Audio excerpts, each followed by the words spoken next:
ఇంకోటి తెలుసుకోవాల్సింది చాలామంది ఏంటంటే అన్నయ్య, ఇన్ఫ్లుయెన్సర్స్ ఎంతవరకు అయితే ప్రమోషన్ ఇస్తున్నారో ఈ ప్రమోషన్స్ అన్నీ కూడా ఫస్ట్ ఆఫ్ ఆల్ హెచ్కే కోసం కానీ క్లినిక్స్ ఏవైతే ఉన్నాయో అవన్నీ ఆపేయాలన్నయ్య.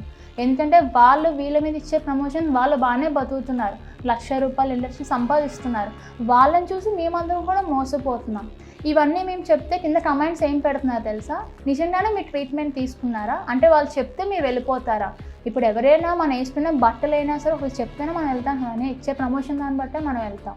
సో రిజల్ట్ రాలేదని నేను చెప్తే కింద చాలామంది వేరే వాళ్ళు ట్యాగ్ చేసి ఇవే మాట్లాడుతున్నారు. సో చాలామంది సపోర్ట్ చేసి చాలామంది అమ్మాయిలు కూడా నాకు మెసేజ్ చేశారు, నేను హెచ్కేటీ వెళ్ళాను, నాకు ఇట్లా ఫేస్ బాగాలేదు, నేను అడుగుతుంటే మీరు క్లినిక్కే రండి అని చెప్తున్నారు, ఇలానే చెప్పారు. సో ప్రతి ఒక్కరు కూడా తెలుసుకోవాల్సిన మెయిన్ రీజన్ అసలు ఏంటంటే అన్నయ్య, ఎవరు ఫేస్కి ఎంత పెట్టినా సరే లాస్ట్కి మన వచ్చినా సరే మనదే, ఏది కూడా రాదు. సో డబ్బులు చాలా వేస్ట్ చేసుకొని చాలామంది వెళ్తున్నారు.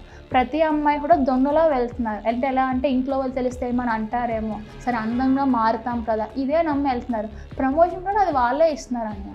సో ఇదంతా ఇక్కడితో మొత్తం అంతా బ్యాన్ అవ్వి మొత్తం అంతా అయిపోయి ప్రతి ఒక్కరు అమ్మాయి ఇదే తెలుసుకోవాలి, ఏ బ్యూటీషియన్కి క్లినిక్కి వెళ్ళినా లాస్ట్ మనం ఇంతే అవుతాము అని.